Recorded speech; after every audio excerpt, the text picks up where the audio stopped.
The John Deere dealer told him it couldn't be fixed. The Massey Ferguson dealer fixed it in 2 days. There are moments in farming when you realize the person you trusted with your machinery doesn't actually know what they're talking about. Those moments cost money. Sometimes they cost the entire season. And in the spring of 2018, standing in the service bay of a John Deere dealership in eastern South Dakota, listening to a service manager tell him his tractor needed a $68,000 transmission replacement, Daniel Kroeger was having one of those moments. Daniel was 49 years old. He had been farming since he was 19, working ground his father had worked and his grandfather had cleared in the 1930s with equipment that would look like museum pieces now. Daniel ran 2,800 acres of corn, soybeans, and wheat on land that rolled gently but predictably, with soil that responded to attention and punished neglect. He was a methodical farmer, not flashy, not aggressive, but consistent. He kept his equipment maintained, he kept his financials clean, he kept his yields above county average, and his debt below what his banker considered uncomfortable. He ran a mixed fleet. 3 John Deere tractors, a 2012 7230R, a 2009 7430, and a 2015 8320R that handled the heavy tillage work, and 1 Massey Ferguson MF7726 that he had bought used in 2016 from a dealer in Sioux Falls. The Massey had come into the operation almost by accident. Daniel had been looking for a mid-range utility tractor to handle grain cart duty and light field work, and the John Deere dealer in Madison, the dealer he had been working with for 11 years, had quoted him $178,000 for a used 7210R with comparable hours and specs. The Massey Ferguson dealer had a 7726 with lower hours for $131,000. Daniel had done the math. He had bought the Massey. The John Deere dealer in Madison had not been pleased. They didn't say it directly, but Daniel could feel it in the tone of the follow-up calls, in the slightly longer wait times when he needed service appointments, in the way the parts counter staff no longer remembered his name. It was a small thing, a rural thing. The kind of social friction that happens when you break an unspoken loyalty in a community where everyone knows what everyone else drives. Daniel had not cared much about the friction. The Massey Ferguson ran well. It used less fuel than the comparable John Deere. The service costs were lower. The Massey Ferguson dealer in Sioux Falls, a shop called Northern Ag Equipment, run by a man named Carl Voss who had been in the farm equipment business for 40 years, was responsive and competent. Daniel had the Massey serviced there twice in the first 2 years, and both times the work had been done correctly, on time, and at a price that matched the estimate. By the spring of 2018, Daniel had started to think about shifting more of his fleet toward Massey Ferguson when the time came to replace the older John Deeres.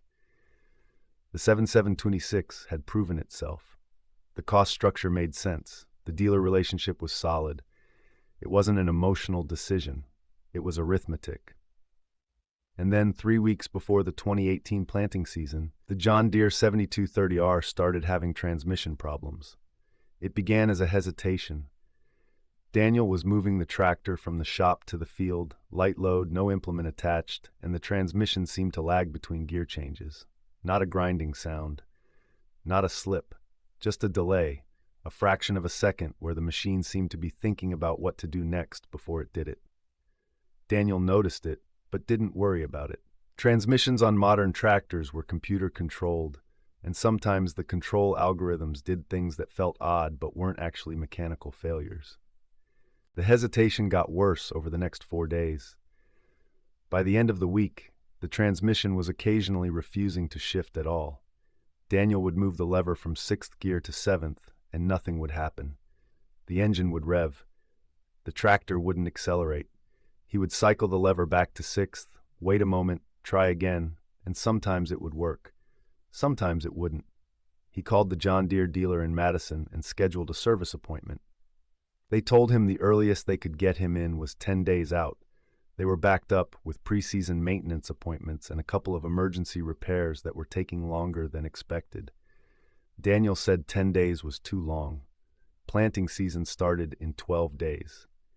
He needed the tractor operational. The service scheduler said she understood, but there was nothing she could do. They were fully booked. Daniel asked if they had a loaner tractor available. The scheduler said they did not. All loaners were already out. Daniel hung up and thought about his options. He could try to plant without the 7230R, but that would put more load on the 8320R and the 7430, and both of those machines were already scheduled for full duty across the planting window. He could hire a custom operator to cover some of the acreage, but custom operators in the region were expensive and often booked weeks in advance during peak season. He could wait the 10 days and hope the dealer could diagnose and fix the problem quickly, but hope wasn't a planting strategy. He decided to take the tractor in anyway. He called the dealer back and explained the situation. Planting season was starting. He couldn't wait 10 days, and if they couldn't take the tractor immediately, he would need to find another shop that could. The scheduler put him on hold. When she came back, she said the service manager would make an exception. Bring the tractor in that afternoon, and they would get someone to look at it. Daniel hauled the 7230R to Madison that afternoon on a flatbed.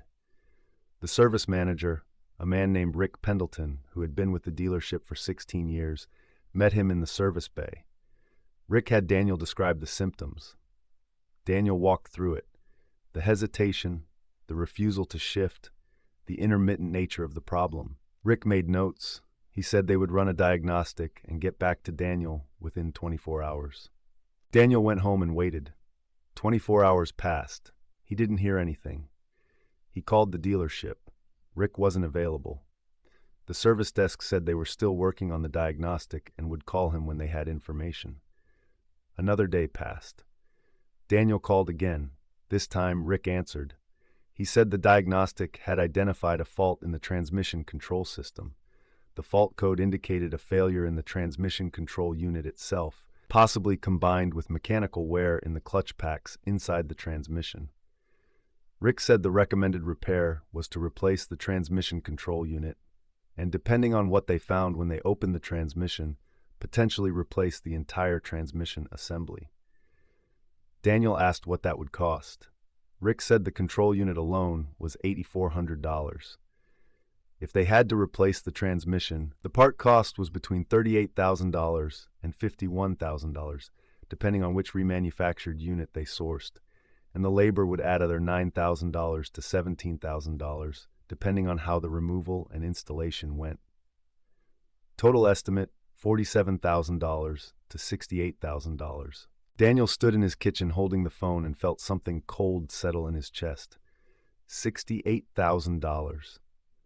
On a tractor he had bought used in 2012 for $142,000, and that was now worth maybe $95,000 on a good day. The repair cost was more than 2/3 the current value of the machine. And Rick was telling him this 3 weeks before planting season, with no certainty that replacing the transmission would actually solve the problem. Daniel asked how long the repair would take. Rick said 6 to 8 weeks. The transmission unit would have to be ordered from a regional distribution center, and depending on availability, it could take 3 to 5 weeks to arrive. Once it arrived, the installation itself would take another 10 to 14 days, because the transmission on the 7230R was not a simple swap. It required partial disassembly of the tractor's frame and hydraulic systems. 6 to 8 weeks. Daniel would miss the entire planting window. The season would be over before the tractor was fixed. Rick's voice on the phone was calm and professional. He said he understood this was difficult timing. He said sometimes these things happened with older equipment. He said if Daniel wanted to explore a trade-in on a newer model, the dealership could work up some numbers. They had a 2017 7250R on the lot that would cover the same workload. The price was $247,000. They could probably give Daniel $70,000 for the 7230R as is, which would leave a net financed amount of $177,000. Daniel thanked Rick for the information and said he needed to think about it.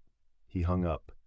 He sat at his kitchen table for a long time doing math that didn't add up any way he arranged it. A $68,000 repair on a $95,000 tractor was financial insanity. A $177,000 financing package to replace a machine that had been running fine until a week ago was worse, and neither option got him into the field in time for planting. The next morning, Daniel had a routine service appointment scheduled at Northern Ag Equipment in Sioux Falls for the Massey Ferguson 7726. Just an oil change and a preseason inspection, the kind of maintenance he did every spring before putting the machine into full-time field rotation. He kept the appointment because he needed the Massey ready, regardless of what happened with the John Deere. He pulled into Northern Ag at 9 in the morning. Carl Voss was in the shop office going over paperwork with one of his service writers. Carl saw Daniel through the window and came out to the service bay. They shook hands. Carl asked how the season was shaping up. Daniel said it would be fine if he could keep his equipment running. Carl heard something in Daniel's voice. He asked if there was a problem. Daniel hesitated. He hadn't come here to complain about another dealer, and he wasn't sure it was appropriate to ask a Massey Ferguson shop about a John Deere problem. But Carl was looking at him with the direct, patient attention of someone who had heard a lot of machinery problems and wasn't easily surprised. Daniel told him. He walked through the whole thing: the transmission hesitation, the 10-day wait time, the diagnostic, the $68,000 estimate, the 6 to 8 week repair window, the suggestion to trade in for a $247,000 machine. Carl listened without interrupting. When Daniel finished, Carl was quiet for a moment. Then Carl asked, "Did they tell you specifically what the fault code was?" Daniel said they had mentioned a code, but he hadn't written it down. He had the paperwork in the truck. He went and got it. Carl looked at the diagnostic sheet the John Deere dealer had printed. He read it carefully. Then he looked up and said something Daniel wasn't expecting. "Bring the tractor here. Let me have my guys look at it." Daniel said he wasn't sure that made sense. This was a John Deere. Carl ran a Massey Ferguson dealership.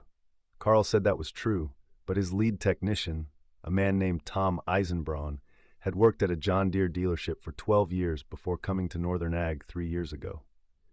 Tom knew the 7230R platform inside and out, and Carl said something else.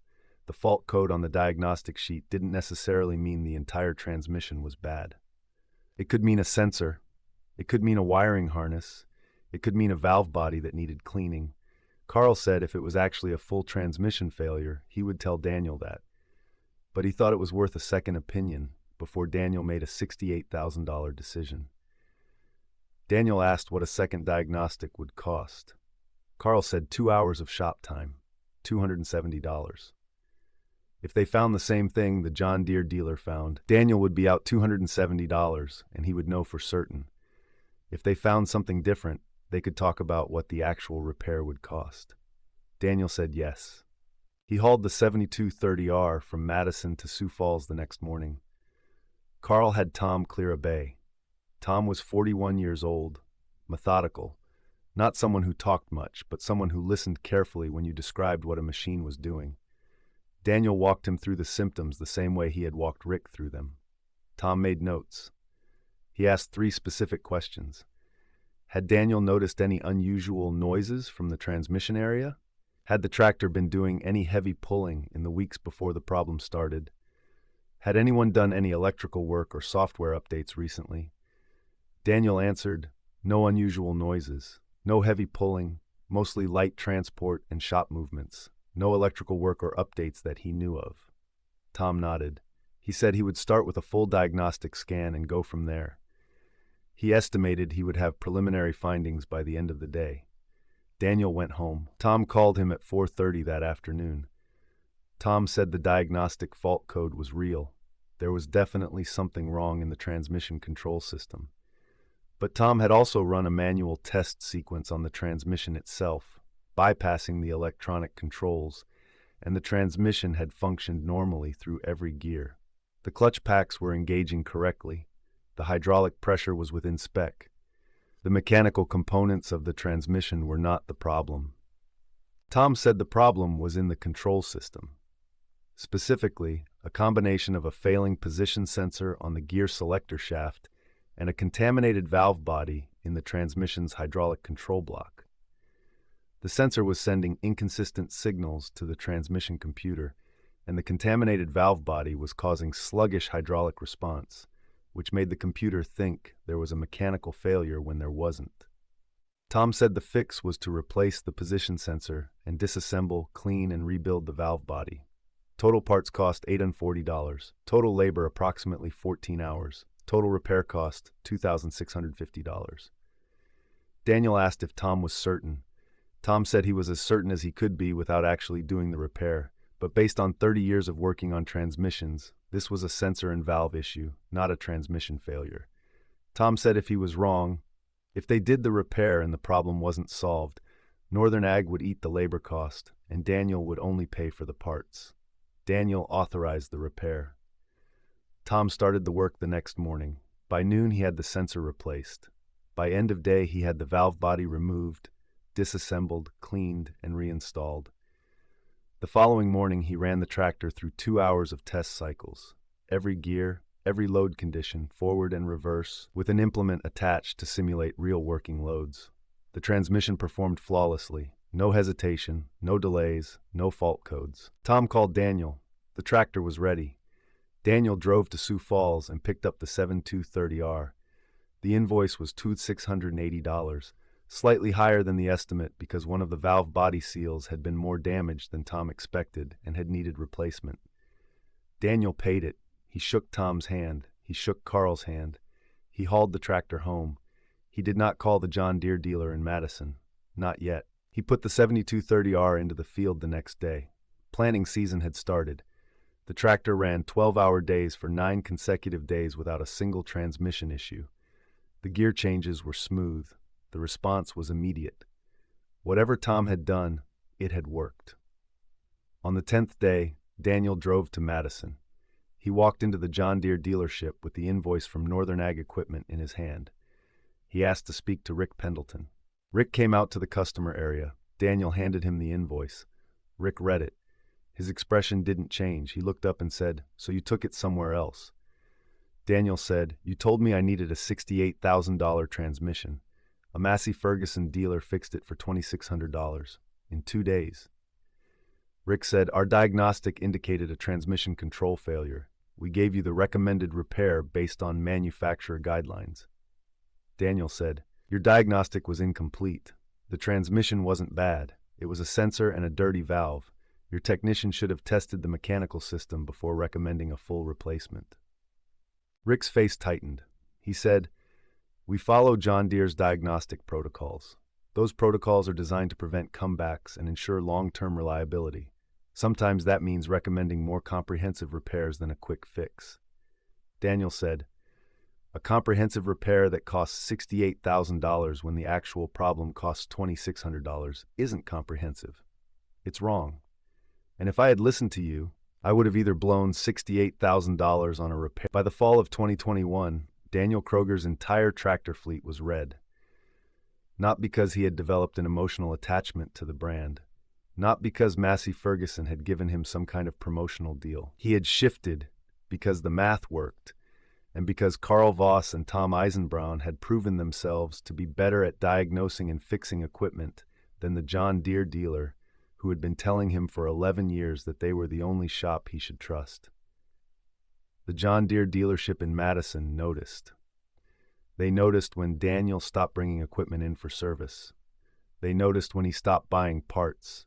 They noticed when he traded in 2 John Deere tractors at a Massey Ferguson dealer 60 miles away instead of trading them locally. In early 2020, Rick Pendleton called Daniel and asked if there was anything the dealership could do to win back his business. Daniel said there wasn't. Rick asked if it was about the transmission repair estimate.